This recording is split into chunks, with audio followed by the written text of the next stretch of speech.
Now that he is aware of what Brayden and Effie did, he will also be searching for a companion. Lauren's aliveness was going to surface someday, but because Saxe couldn't stop himself, it surfaced in the most dramatic way possible for being a messy man who lives for drama. Saxe couldn't understand why Jenny wasn't entirely honest with him about everything. Whether it was out of jealousy, it wasn't okay for Saxe though, and after following Jenny to her home and bumping into Lauren, things came into focus and the course of the case Jenny was attempting to establish was completely altered. Like most people, I think Lauren was miserable in witness protection.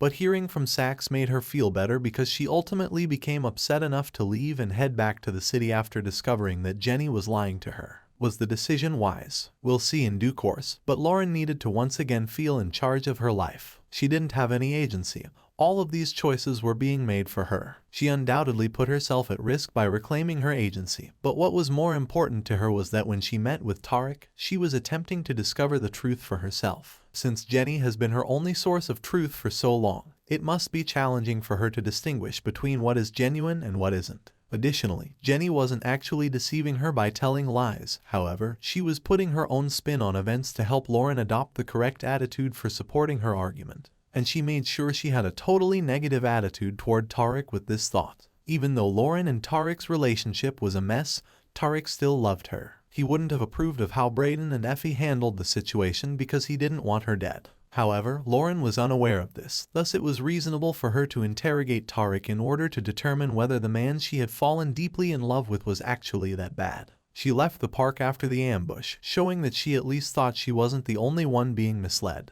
It's difficult to swallow that. Good fortune, because there are always consequences if you fail. Noma. Rewinding to that Italy trip for a moment, Noma is such a threat, and I see why she was so fixated on Mecca. She and Obi suddenly appear in order to have their way and pop bubbles. This time, Brayden took the brunt of the agony, but she is so haughty, just like Mecca, that she doesn't even consider that these young people would be able to find a method to go around her. That level of conceit is outrageous and infuriating, but she will soon find out when they come for her daughter and leave her in a precarious situation. Back to the world-famous treachery, though. Given that Tariq has spent his whole adult life focusing on creating a family for himself, what he does next will be very telling. Tariq has been mostly focused on Effie and, to some extent, Brayden since he feels like they are the only two people in the world who have his back, especially now that Tasha and Yaz have left and it is unknown what has become of his grandmother. But when they made the decision to lie to him, they revoked the unrestrained faith Tariq had in them. It's difficult to imagine them ever getting it back. Certainly not in the near future. He and Effie fell in love,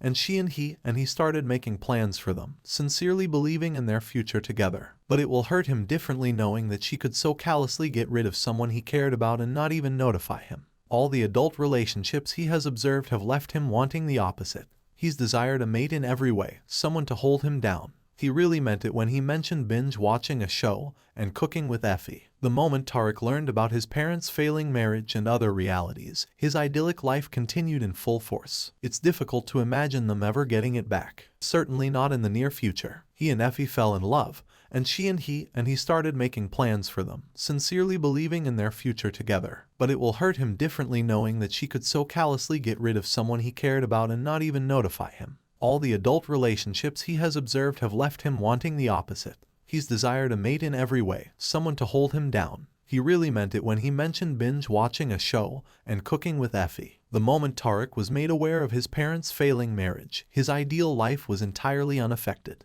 His father's selfishness and the public facade they put on were both disturbing. Since then, his objective has been to be everything Ghost wasn't while also changing to resemble him in certain respects. But that is a topic for a different day. Tariq believed Effie was the one for him, and he wished to gain his trust before traveling to California to spend the rest of his life with her. And now, he must now decide whether he can trust anyone in his life. The problem is that Tariq cannot just get rid of Brayden or Effie at this time. To survive, they are dependent on one another. They will all need to cooperate if they want Noma to leave. So, it will be interesting to see how he approaches the situation next. Will he even mention Lauren's existence to them? Will he maintain his composure until the ideal time to inflict the two people he loved with all of his pain and rage? This story might go in about 50 various directions, and I'm interested to see whatever direction they decide to take it. Other information you should know. What does Lauren do now that she is back? She'll probably go home and frighten the living daylights out of her folks, but what after that? She is in serious trouble without police protection since many people want her dead.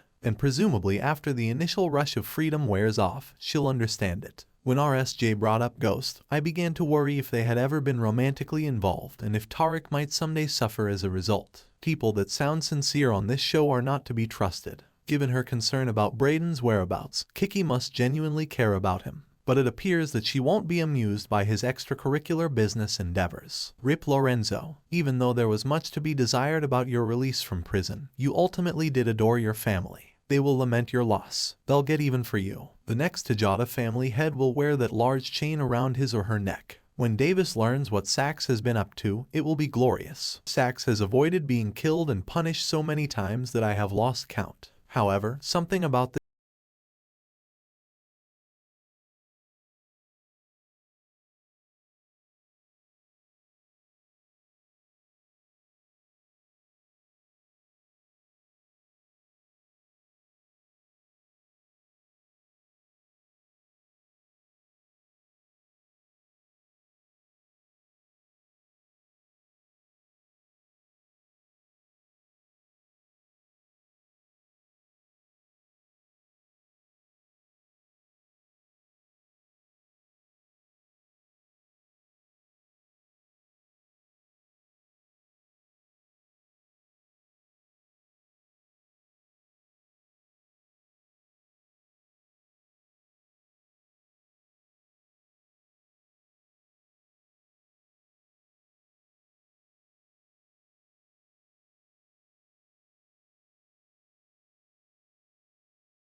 Additionally, make sure you subscribe, like, comment, and share for more episodes. Thanks for watching. The episode was quite a bit, and there are still 5 hours left. Please share your thoughts on Lorenzo's passing and Monet's part in it in the comments section. What do you think will happen to the Tejada kids after that?